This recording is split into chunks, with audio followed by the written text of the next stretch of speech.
Right, Campbell's Comments New Zealand show. Today it opens up a hell of a lot better than what it normally does. Cambray is out.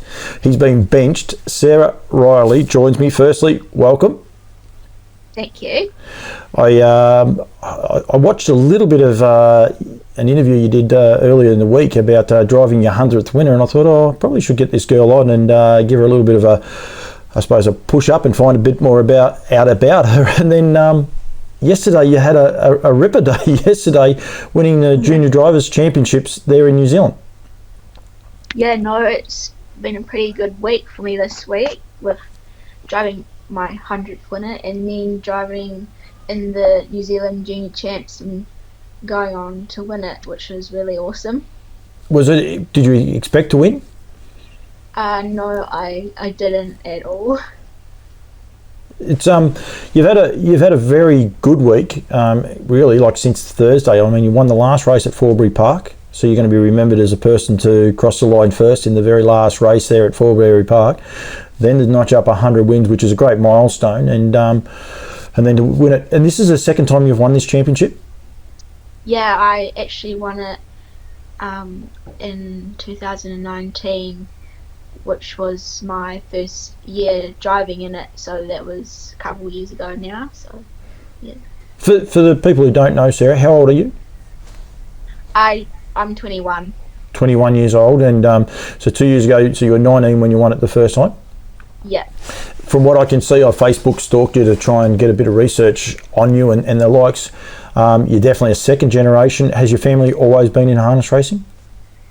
Yeah, my dad's dad was a trainer and a driver, and also on my mum's side, her dad was sort of more of a hobby trainer, and he also bred horses as well, so it's on both sides. So were you always just going to do harness racing? Was there ever anything else on the radar for Sarah? Not really. I just have always enjoyed it, and I'd always go and help my dad, and I went through kids karts as well, which was also a great starting point for a driving career, and I really enjoyed that. And then I just got my workouts license and then trials license, and then just took it from there. So it's a bit different to Australia. So you the first one is the equivalent to our pony trots. When you said about the kart kids, it's like the pony trots, but they're not all ponies. Is that right? No, they are all ponies. But then after kids karts, you should work on to getting your workout license, which is sort of just below trials. And your workouts in New Zealand are a little bit more fair income than Australia. We don't have organised workouts like you guys do, but you have organised workouts. So that must be a good stepping stone for you to start before you do your trials. Yeah, it definitely is. It's sort of not a lot of pressure, and you can go out there and learn a bit. Yep, and then you've gone from there. How long did it take you to notch up your first winner? I might have had around 50 drives. I can't really remember. You had a fair while before you drove your first winner? Yeah. That's a good grounding for you. But then since then you've hit the ground running then? Yeah, it's sort of got to have a lot of experience, I guess, and have the right horses also, and a bit of luck, and it should work out. To get support in harness racing, it'd be the same in New Zealand as it is here in Australia, is that it's very hard, I suppose, to one, make a name for yourself, but also to get that the support of people behind you. You're currently working for Crandall Getty now. That must be like sensational to be working for people like them, that not only are they able to I suppose help you get your drives and the likes, but set you up for life as far as quality trainer and getting around the right sort of people. Yeah, definitely. Working here at Crans has been a great learning curve, and he's given me a really good go with driving the horses as well, and it's really great. And I learn a lot driving every day out here with his horses, and just really good place to work. It must be hard. Has he taught you to surf yet? No. I've done an interview with Nigel Armstrong. It's going to follow you in on this show, and Nigel was trying to tell me that he and Cran were up Sunday morning surfing at Snapper Rocks. I don't believe one bit of it. He actually tried to tell me that he and Nathan were going surfing the week before too. So I'm just curious as to how much Cran actually does surf. Does he surf at all? No. I'm reasonably confident they're up to no good, but that's okay. I mean, and working for someone like Cran, he is different, and from afar he looks to be someone that's different. But Nathan Purden, he took him under his wing. Again, as I said, I was Facebook stalking you. He put you guys front and centre when he was returning to racing. He must be a great person to give you confidence to get out there and do things. Yeah, definitely. Cran's definitely one of a kind, and he likes to give us young people a go, which is really nice. Yeah, it is, and it's what the sport's about. And I think hopefully, if Cran is watching this, I think hats off to you. You do wear some of the worst shirts I've ever seen, but I think that's key. That's the way Cran Dalgety promotes himself. People have to go up there and comment on his shirts. Once they comment on his shirts, if they're a big time owner, he then tries to get them as an owner. So he does a great job, and he's got a good team of horses too. Krug is just sensational. You must be, as the stable, looking forward to this Saturday night coming at Albion Park. Yeah, no, it'll be really exciting for old Jack. He's a really nice horse around the barn to have, because he's really well mannered and he's got a great character about him. And yeah, he was one of my favourites around the barn, and yeah, hope he does well this week. You said old Jack. He's only a 3-year-old. You're not allowed to call him old just yet. It feels like he's been around for a long time. What are your ambitions, Sarah, in the industry? Do you want to become a professional freelance reinsman or trainer, or just keep going as it is and see where it ends up? I would just like to carry on with driving at the moment. Maybe training further down the track, but just at the moment, just stick with my driving just to see how far I can take it. I think you're a good story, and I think it's terrific. There is a lot of lady drivers for the Australians. There's a lot of lady drivers in New Zealand, but they're starting to get more and more basically every day, isn't there? Yeah, just with winning the New Zealand Junior Drivers Champs, the last 4 years have all been girls, so we're definitely taking over. cheeky grin that you had then too. Luke Whittaker, I know Luke. I did a little bit of work with his brother when he was here in Australia, Josh, and he's a shy little pedal. I trust you tell him that a lot. Luke is not shy at all. I know, that's what I'm saying. I hope you tell him that you girls are taking over. So I think that is key. Sarah, thank you very much for joining me. Well done. Congratulations. I'm going to be down there hopefully in November. Everything going well. And I'd love to catch up and have a bit of a chat over there with you. But I think well done to you. I think 100 wins is a great milestone. A lot of people can't achieve those sort of feats, so congratulations on that for a start. But winning the junior drivers title 2 times in a row, does that mean you represent New Zealand in the junior drivers titles if they have them? I think I get to go back to the Australasian Champs this year, but I'm not sure how they're going to work it out, just because I was the defending champion of the Australasian, so they might get someone else to represent New Zealand, but I'm not sure. It'd be good if it's another girl. Yeah. Yeah. Sarah, thank you very much for joining me. As I said, I've got an interview with Nigel Armstrong afterwards. You've replaced Cam Bray. You've done a much better job than Cam Bray as well. And the interview after Nigel is Mark Hughes from Woodlands Stud. So I know Nigel sponsors you. He's a good man. Nigel, he's a great supporter of yours, isn't he? Yeah, he's actually sponsored me from Kids Kart, so he sponsored me for probably 4 or 5 years now. So It's good. He's a good person. He is a good person. He's very loose. The start of his interview, you're going to be wondering where he's going from for this. But yeah, as I said, Nigel Armstrong, and then followed by Mark Hughes from Woodlands Stud, with off the back of what's been a huge carnival in Queensland for him. Woodlands Stud are doing huge things over there. So, Sarah, thank you very much for giving me 5 minutes. Keep notching up the winners, and yeah, keep giving it to the boys. Thank you very much. Oh, thank you very much for having me.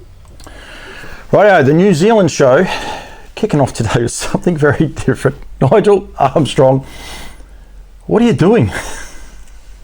Well, to be fair, it was a big night last night at the creek. I don't know why it's called a creek, because I didn't really see one there at Albion Park. But why is it called the creek? Oh, don't ask me. I've only been there once.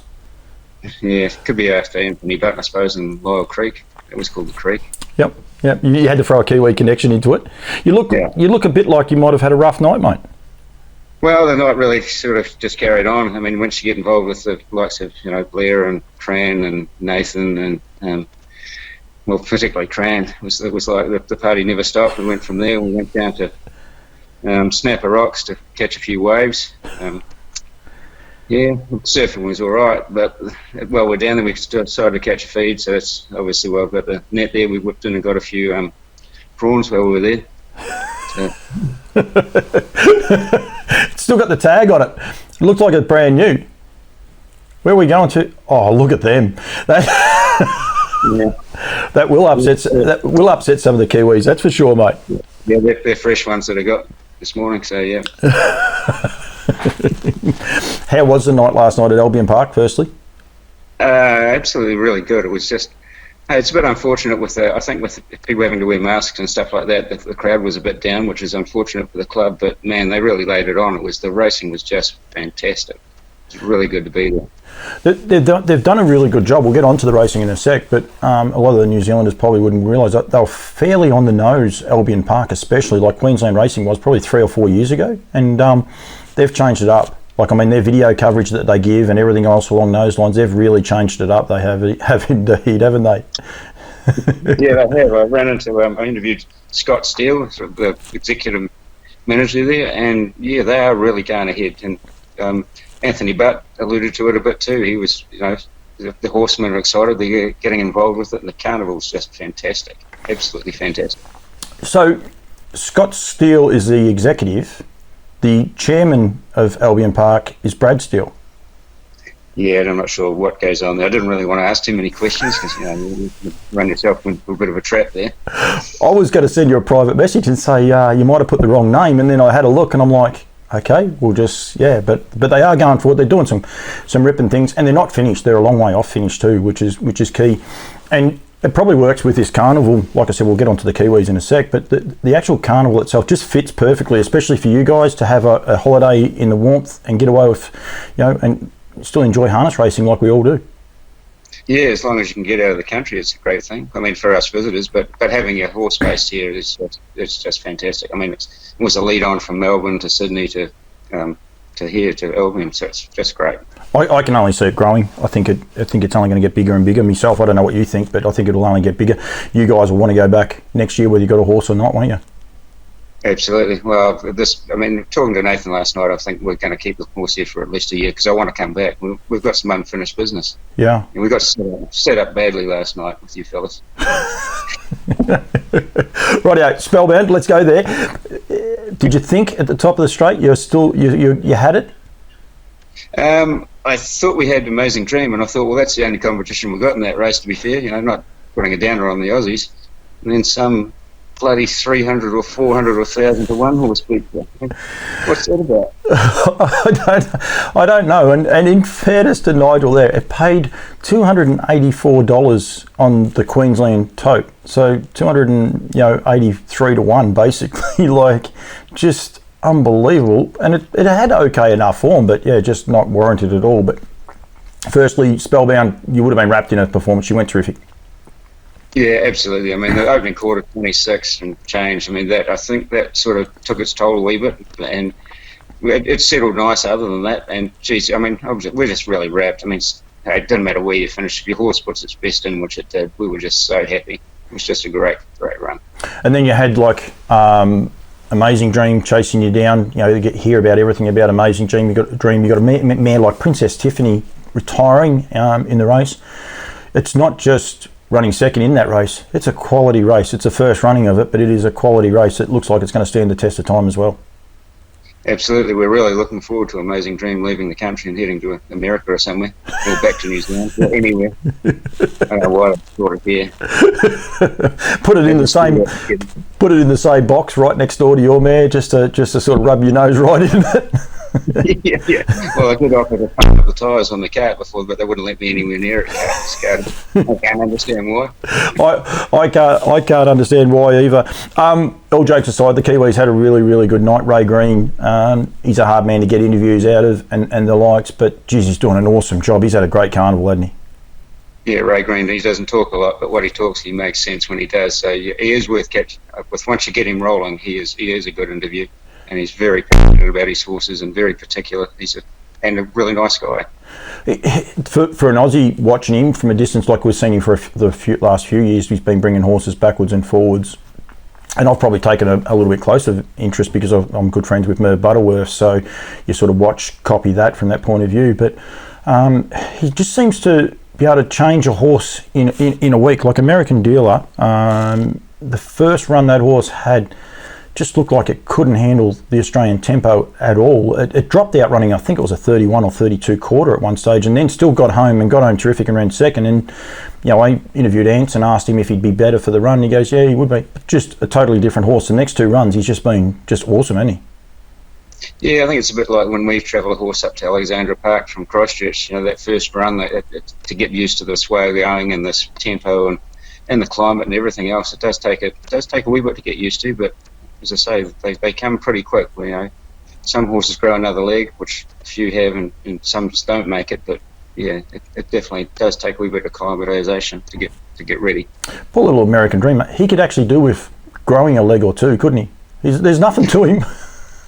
Well, I thought that even Amazing Dream is like a rat next to our horse. You know, Spellbound, this rat horse, but the rat horse is just built like a brick, whatever house. You know, it's just solid. Yeah. I think the Bettor's Delights are just like solid little horses.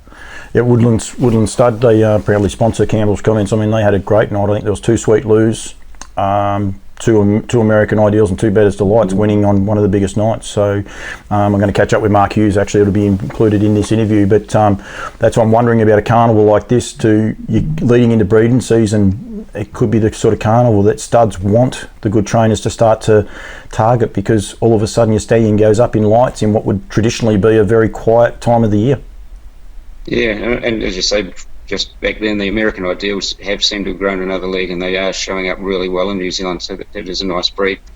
And yeah, I think, you know, hey, if you can chase black type anywhere, and you know, here's as good as anywhere to have a crack. We've got a great raffle over here for Harness Breeders Victoria. It's probably not a lot of good for the Kiwis at all, but it's just a bit of a tease that they've actually got a giveaway of a free service fee to American Ideal, which is just sensational. Well done to Woodlands Stud and that. But basically, all you have to do is rock up to a seminar, and you go in the draw to get your name pulled out. At no money up front or nothing along those lines. So that's the Breed to Succeed, which is something that I'm streaming, but I won't be streaming either of those 2 seminars. We'll put it up as a record later on. But it's a super prize now to try and win, isn't it? Yeah, I think it is, and lots of studs like Woodlands especially are putting a lot back into the game, you know, with their sponsorships and giveaways and things like that. It's you know, as a guy that doesn't breed horses, but I'm going to this year, or did last year, and, you know, you look to go to these seminars and you learn a hell of a lot, because someone that knows nothing, it's always good to learn something. That's why you and I get on good. We talk about nothing for so long, and people are like, what did they just talk about? And there's nothing actually said. Woodland's a household name in New Zealand, but especially New Zealand harness racing and the likes, but they're really stepping it up here in Australia and really stepping up to the fore with their stands and their promotions and getting things out there. Lather Up, they've got a race series coming up with Lather Up, and that it's great for harness racing. I think it gets a bit of spring in the step. It makes everyone sort of step up, and there'll be other studs now starting to step up a little bit to it too.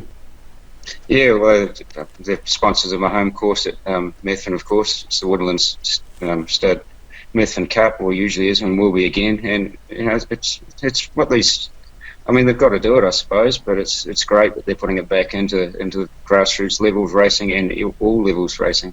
Yep. It's cool. And even over here with Lilong Farms, Kath McIntosh and Cam Kirkwood. I had to think about which Cam it was there for a minute, but Cam Kirkwood over there, so they're helping Kath establish a beautiful farm over here with, a pin-up horse like American Ideal, but then she employs someone in New Zealand to help her. So it just grows the sport, like what we're trying to do. Both you and I are trying to do over both sides of the ditch, basically, and make it one. It'd be great if it could just be one racing jurisdiction. We'd be very powerful then, wouldn't we?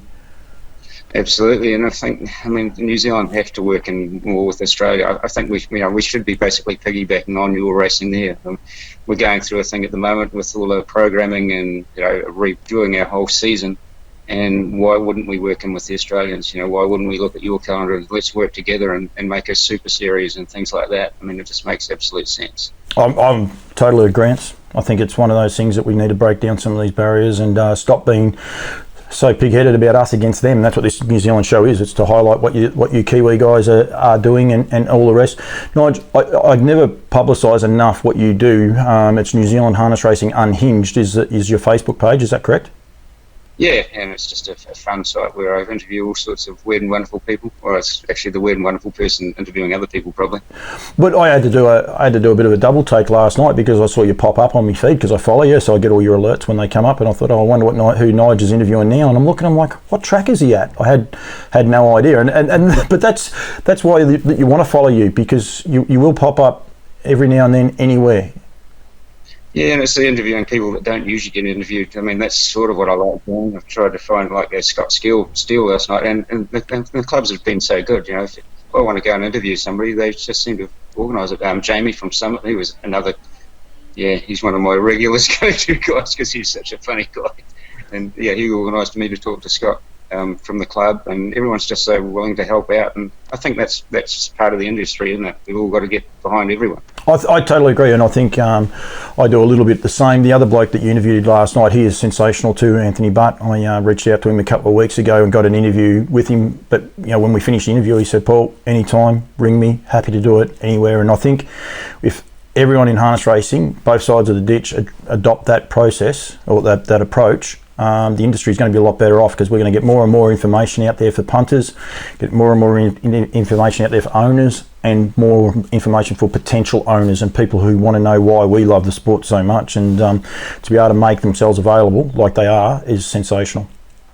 Yeah, well, Anthony's he's just a complete professional, to be fair. Like, when you talk to him, he just speaks a lot of sense. He'll tell you everything that's going on. As I say, he's just a complete package, that guy. He's just a magician driving, and a good guy. And he goes okay after hours too, doesn't he? He does, yeah. I don't think Kiwis generally don't know when to stop is the only problem, but you'll find that out when you come over to the car. Mate, I'm a water drinker. Everyone can buy me a drink as much as they want. I only drink water, so they're going to find me a cheap shout. Don't worry about that. What's on for... Actually, two things. I didn't hear one comment about the convict land while you're over here.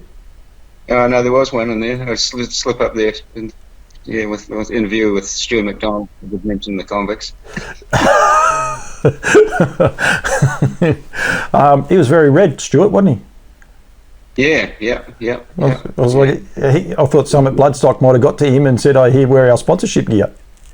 Yeah. He was going to be in for a torrid night. I'm thinking he was in with the boys, the rest of the Kiwi fellas. So yeah. It'd be a sad interview today. It'd be interesting if I ring Nathan or Cran later on if they're going down surfing again. I still don't believe they were going surfing last week. I got no idea what they're up to, but anyway. Well, I was down there at Snapper Rocks this morning with Cran. That's what we were doing. Whipped out of the Gold Coast, did a bit of surfing. I don't believe you. What's on for the rest of the week for you when you get home, mate?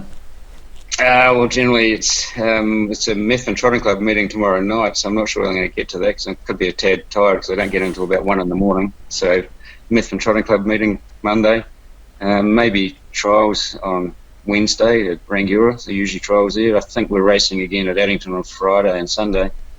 Go and help out the Duns on Saturday. Not sure when I'm going to go to work. Nige, thank you very much. Great to see you got your sponsorship hat on too. You can tilt your head down a little bit. You can look after them. Don't worry about that. As I said, said, if you want to do cash for comments, this is the channel to do it. I am shameless. There's not a worry there in the world. But thanks for joining me. I'm glad you had a good time. I'm glad the convicts really looked after you. That's one good thing. And don't get too big of a bellyache eating all them prawns, will you? No, and yeah, thanks to IRT, that's how I travelled over here with the horses. Yeah, they sneaked me in the back of the float with them. It's probably where you belong, in the cattle gear. That's exactly where you belong. Don't you worry about that. Not wrong there. Nigel Armstrong, thank you very much, mate. Cheers, thanks for calling. All right, joining me now on the New Zealand show is my Australian counterpart, Mark Hughes. Welcome, mate. Evening, Paul. How you going, mate? All good here? Very, very good. It's COVID lockdown. There's not a lot else we can do, I suppose. We have to say we're good, don't we? Yeah, we've got to say we're good. This is lockdown Mark 5 for us Victorians and greater Melbourne area. So, yeah, day 176 of lockdown, allegedly, in the last 17 months for us. So, yeah, interesting times, as always. Absolutely. Here to promote Woodlands Stud. I'm here to do an interview, actually, about Woodlands Stud, and, you know, it's a no-brainer. I quite often tell people I get paid by Woodlands Stud to promote them, so there's no worries there. Easy job to do after Saturday night at Queensland, mate. What a cracking night that was. Yeah, stunning results for us at Albion Park on Saturday night.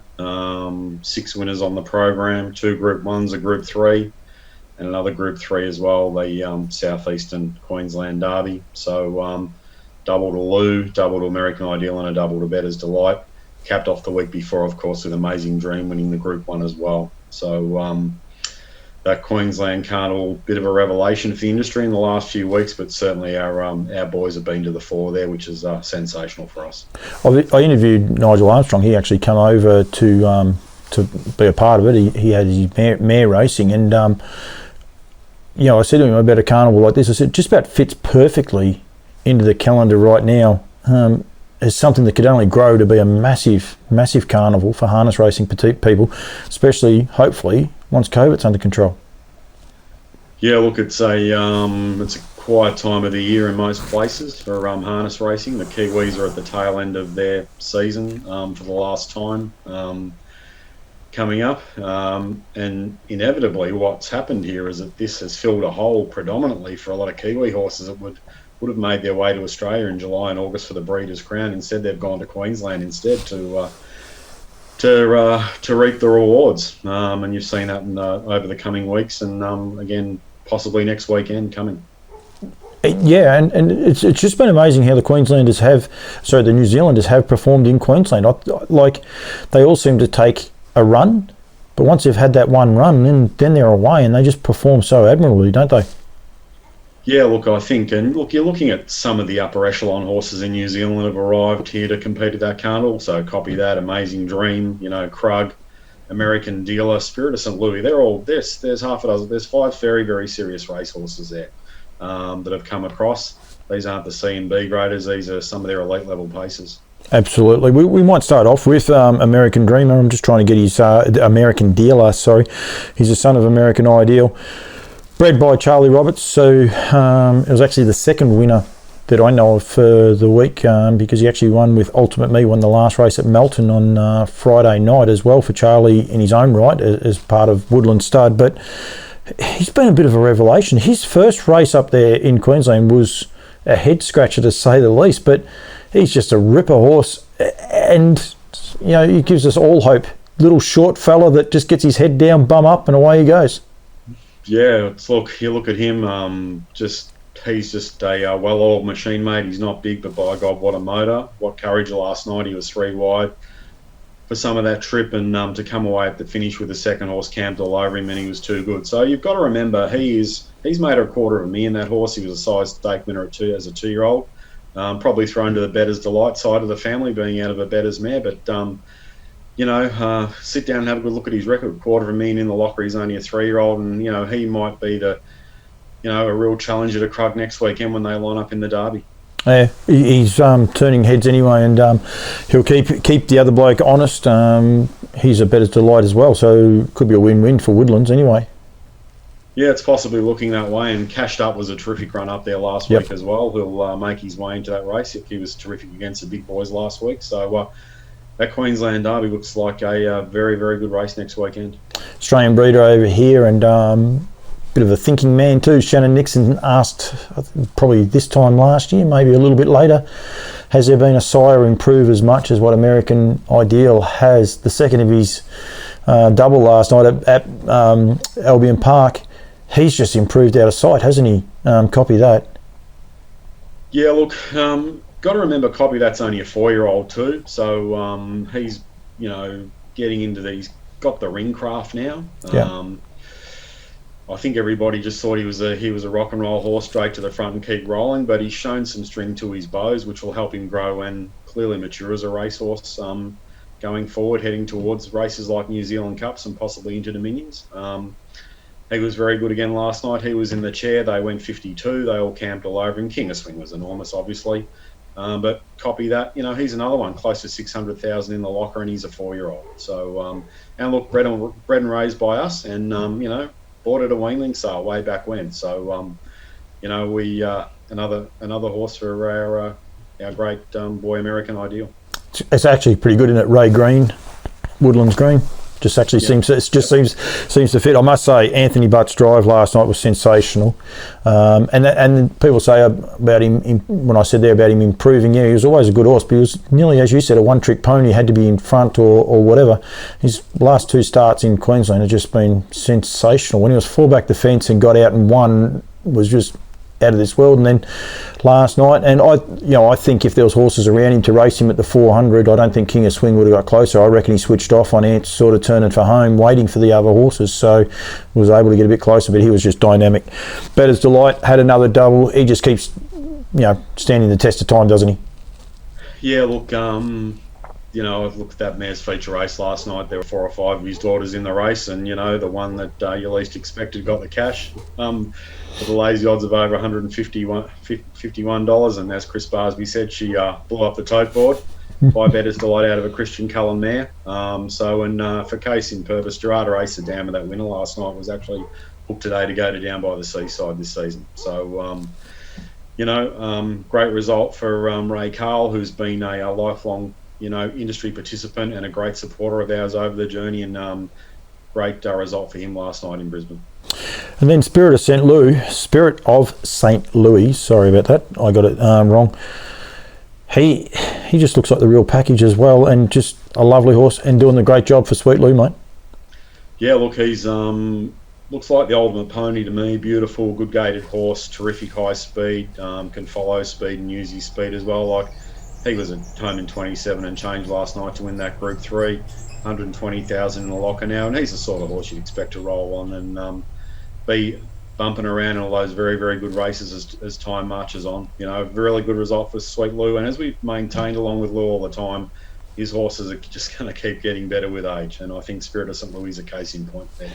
My Ultimate Baxter by Sweet Lou out of a Bettor's Delight mare as well, and that's what Sweet Lou was brought out here for, is for that crossover, and he was a lovely winner of the last race, the 2-year-old last night, wasn't he? Yeah. Look, he's another very good horse. Never been out of the money in the 4 starts for Tumby Park. From my recollection, may have been a weaning sale purchase of ours as well.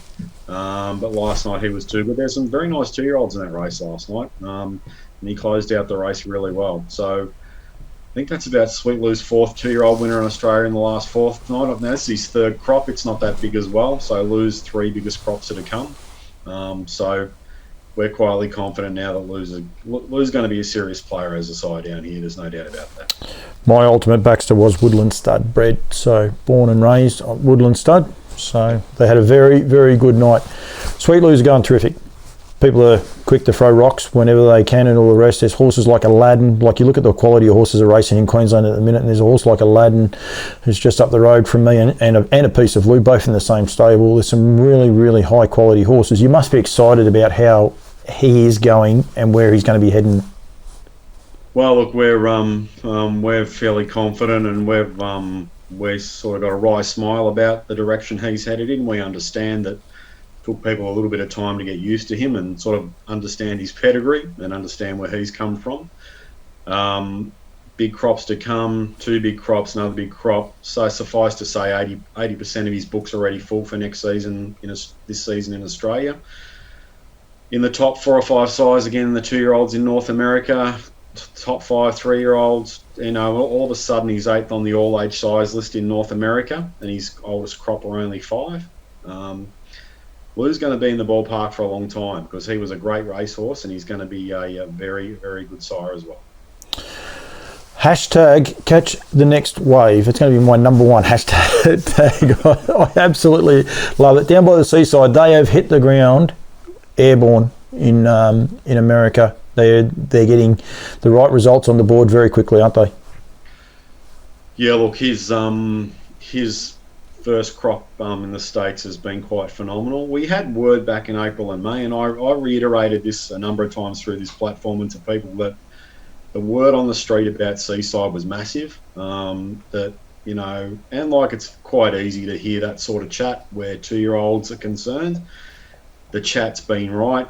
A significant number of winners in Ohio, where he stands at start, and in the Ohio Size State program. He's currently the leading 2-year-old sire in North America. It's about 150 grand in front of Captain Treacherous. Produced a son at the Meadowlands on Friday night called Pebble Beach, and if anybody wants to go back and log into the Meadowlands website, check out the replays from Friday night race 1.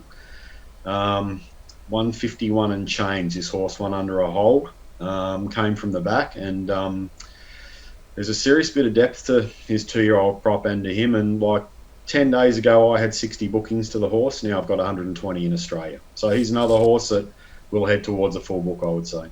Pebble Beach, what a great name. We won't forget that. Bit of pressure goes with that name though, doesn't it? Yeah, I guess it does, particularly associated with that horse's grandfather now, some beach somewhere, and possibly his father as well. But he's leading horses, both colts and fillies. And Ohio is going to be a serious place going forward for sires, particularly for him, for us, for What the Hill, and for eventually Lather Up. Sire stake division heats of 40 grand there at the moment, so it's quite easy if you've got the right animal to get the right sort of bankroll. A horse like Fear the Dragon, who was a stablemate of down by the seaside out of Brian Brown's camp when they both raced, has made the right sort of start in that jurisdiction as well. So keep an eye on Ohio. It'll be punching with the big boys pretty soon in terms of money, So we're very happy to be there. You mentioned What the Hill, the trotter that I suppose got yearling sales, tongues are wagging when they presented at the sales, and people bought a lot of them on type because they are lovely types. He's got a beautiful stamp when he leaves it too, and they also in America have already hit the ground winning, which is key. Yeah, well, that's key, and like Seaside, he's in Ohio. Another 2 sire stake winners for him today at Northfield Park. He's the second leading 2-year-old sire in North America at the moment, What the Hill, behind Wallner, who owned the Meadowlands the last 24 hours because he's in the New Jersey Sire Stake program. But What the Hill's off to a great start, a start that we all looked for. Colts and fillies as well. I think you'll find going forward that he is probably going to be a very big chance, being a son of Muscle Hill.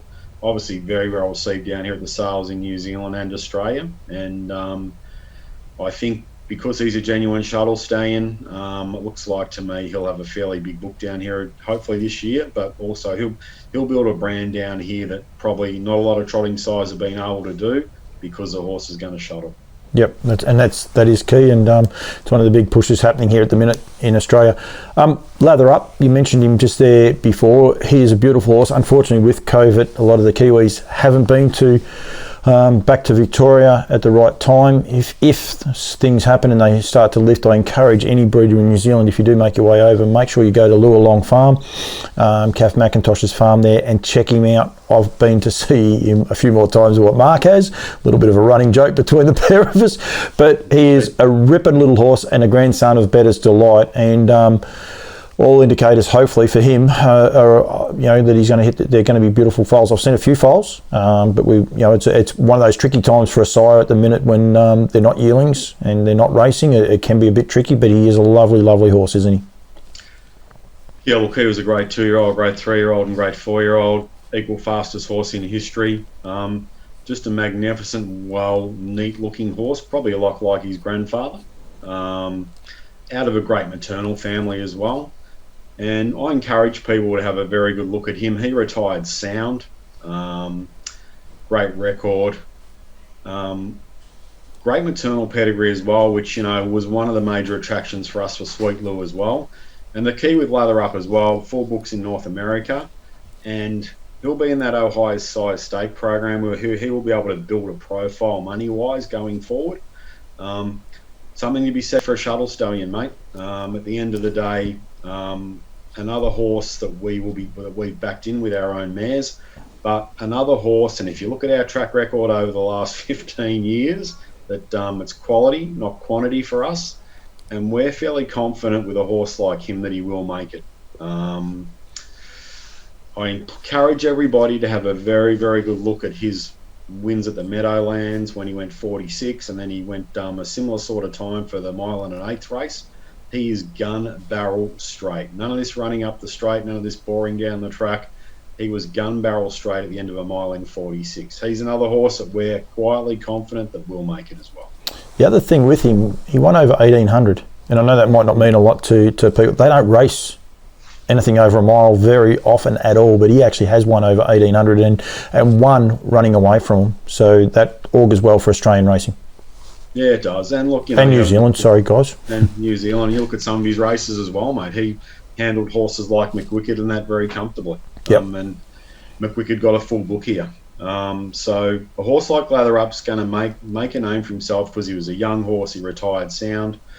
A lot of boxes to tick for him, and of course a great better's delight, and in the pocket in his pedigree. The 2 of the most free dominant strains in this part of the world in the last 25 years. Stallion roster hasn't changed at Woodlands this year.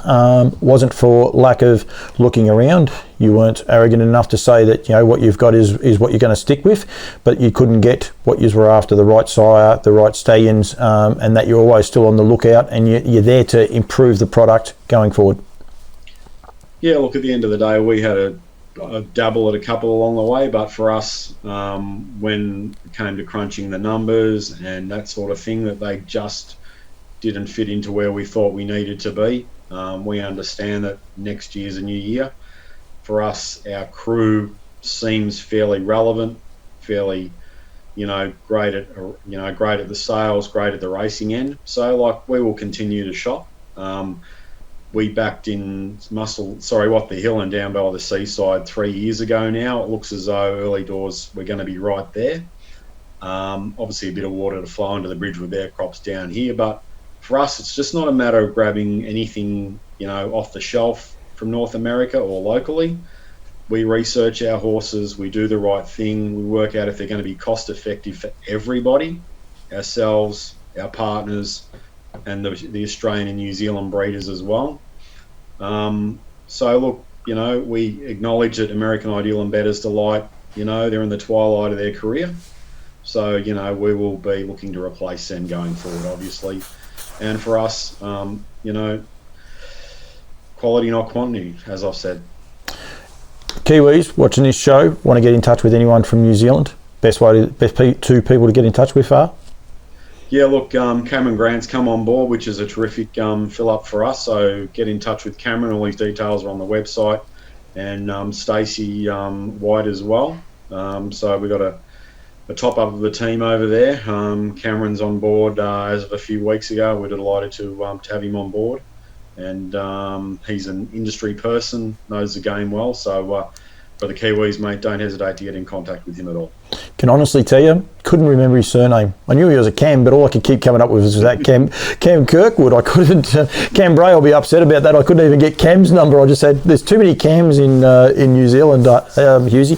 For a lot of the New Zealanders over there that may not be aware of you guys getting behind Australian racing in a really big way, American Ideal has been offered up, and I've got the banner up here.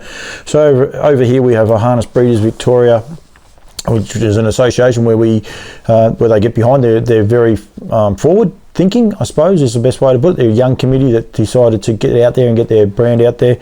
And Woodlands Stud have got behind Harness Breeders Victoria. They're giving away a service fee to American Ideal. I mean, he just had a Group Group 1 winner and a Group 3, I think, at Albion Park the other night. He stands for $12,500, and Woodlands Stud have got behind Victorian harness racing or harness racing in Australia basically, and harness racing, Harness Breeders Victoria, and that's just sensational, isn't it?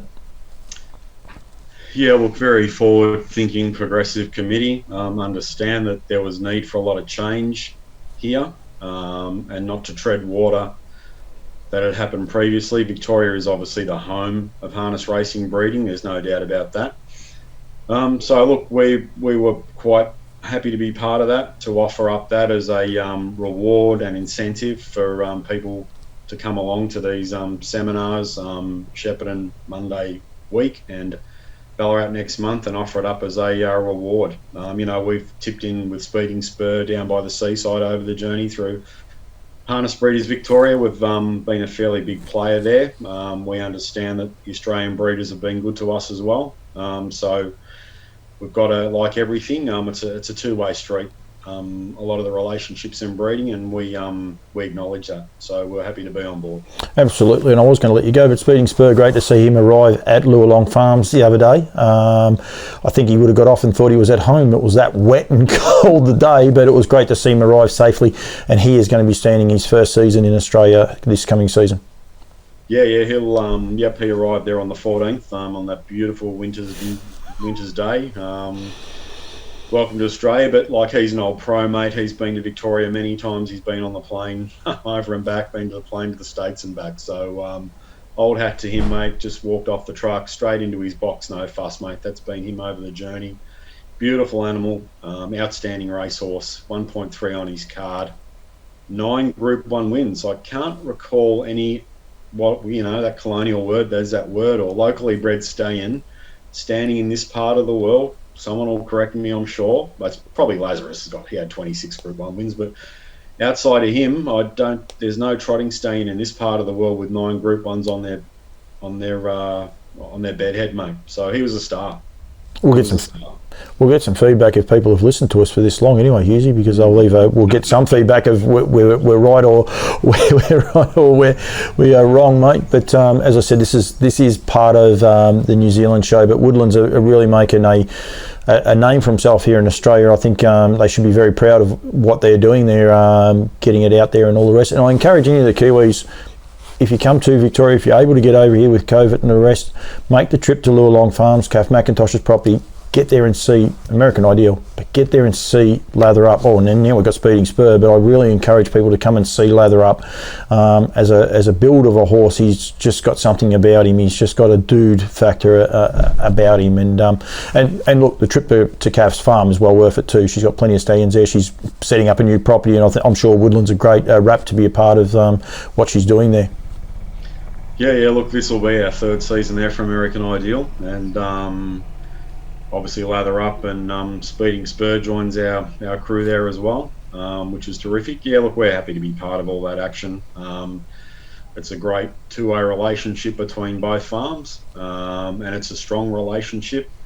The simple reality is, from a Victorian perspective, Northern Rivers or Lualong Farms, as it is now, we'll have to get used to saying that as well, is where the future of Victorian breeding is, mate. They're young, they're hungry, they're enthusiastic. Kath's got a great team. Got the right sort of horses now. She's building a profile. She's got a shuttle stallion coming down. Pastor Stephen joins American Ideal and Lather Up. They fly into Australia on the 27th of July, which is, only a week away. So she's slowly building a profile. They've found a spot in the market that, they're going to fill up very, very quickly. They're certainly a go-to place, mate. No doubt about that. And for the Kiwis, get in touch with Cam Kirkwood, the man whose surname I had stuck in my brain, because he is the stallion representative for Lualong Farm. So just got to keep putting that branding out there for Kath as well. Mark Hughes, thanks very much, mate. I've enjoyed the chat. Welcome to the New Zealand show. It's your first time. They won't like two Australians being on the show, but that's okay.